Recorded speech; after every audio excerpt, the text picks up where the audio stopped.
आप सभी को नमस्कार। दोस्तों, ये वीडियो भी कमेंट बॉक्स से लिया हुआ सवाल कि डॉक्टर साहब हमारी होम्योपैथिक मेडिसिन चल रही है, हम होम्योपैथिक मेडिसिन खा रहे हैं, तो हमें वास्तव में किन किन चीज़ों का परहेज करना चाहिए। वास्तव में मतलब ये है कि काफ़ी सारे फैक्ट्स हैं, काफ़ी सारे मिथ हैं, काफ़ी सारी भ्रांतियाँ हैं होम्योपैथी दवाई के साथ कि आप इसमें ये नहीं खा सकते हैं, वो नहीं खा सकते हैं, दवाई का असर ख़त्म हो जाता है। तो जो रियलिटी है वो मैं आपको आज बताता हूँ कि क्या चीज़ है। देखिए, यहाँ पे आपको क्या चीज़ नहीं खानी है, सबसे पहले मैं उसी की बात करता हूँ। तो कॉफ़ी आपको बिल्कुल भी नहीं पीनी है, चाहे आपकी मेडिसिन कितनी भी लंबे समय से चल रही है या हाल फिलहाल से चल रही है या फिर किसी भी परेशानी की आपकी मेडिसिन चल रही है, आपको कॉफ़ी को बिल्कुल भी नहीं पीना है।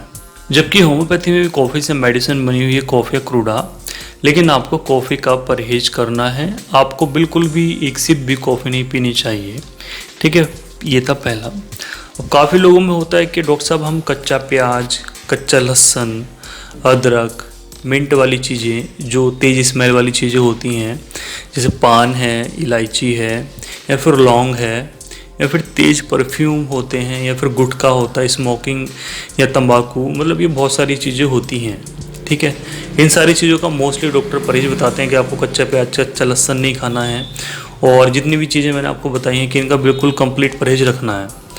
तो आप सिंपली इनको यूज़ कर सकते हैं, क्योंकि ये जो अगर आप चीज़ें यूज़ कर रहे हैं और जैसे आपने कोई मेडिसिन ली है, आपने तुरंत उसके बाद कच्चा प्याज खा लिया लगभग 1-2 मिनट बाद या 5 मिनट बाद ही, तो मेडिसिन का इफ़ेक्ट कम हो जाता है। मेडिसिन का इफ़ेक्ट तो रहता है लेकिन उसका इफ़ेक्ट कम हो जाता है। अब आप इन चीज़ों को करना चाहते हैं, लेना चाहते हैं या फिर रेगुलर में करते हैं, तो भाई आपको लगभग आधे घंटे से 1 घंटे का मेडिसिन में आप गैप रखिए।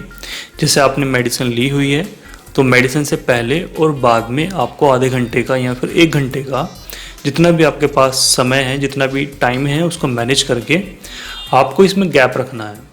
तो आप सारी चीज़ें यूज़ कर सकते हैं, ठीक है। XYZ कॉफ़ी को छोड़ के आप सारी चीज़ यूज़ कर सकते हैं, क्योंकि जहाँ तक देखा जाता है, मैं परहेज वहीं पे बताता हूँ पेशेंट की डिजीज़ के हिसाब से कि उसको किस तरह की बीमारी हो रही है।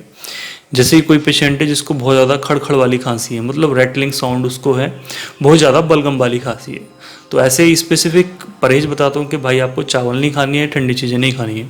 अदरवाइज़ नॉर्मल ही मैं कोई अलग से स्पेसिफिक परहेज नहीं बताता हूँ पेशेंटों को जो होम्योपैथिक मेडिसिन चल रही है कि भाई आप ये चीज़ मत लीजिए, कच्चे प्याज मत खाइए, कच्चा लहसुन मत खाइए, ऐसा नहीं। सिंपल मैं एक लाइन में बताता हूँ कि भाई आपको खाने से आधा घंटा पहले, दवाई खाने से आधा घंटा पहले और दवाई खाने के बाद आपको जो है आधे घंटे का गैप रखना है। बस इतनी सी चीज़ है, आप कुछ भी खा सकते हैं, कॉफ़ी का सेवन नहीं करना है। तो रियलिटी यही है, होम्योपैथी मेडिसिन काम करती हैं, आप इसमें गैप रखिए, आप इसी तरीके से इन चीज़ों को खा सकते हैं। और अगर आपके किसी होम्योपैथिक डॉक्टर ने आपको बताया होगा कि आपको इन चीज़ों को ऐसे ऐसे यूज़ करना है, तो आप उन्हीं के अकॉर्डिंगली चलिए, यही मैं आपको सजेस्ट करता हूँ। तो आज की वीडियो में इतना ही। Thank you so much. जय हिंद, वंदे मातरम।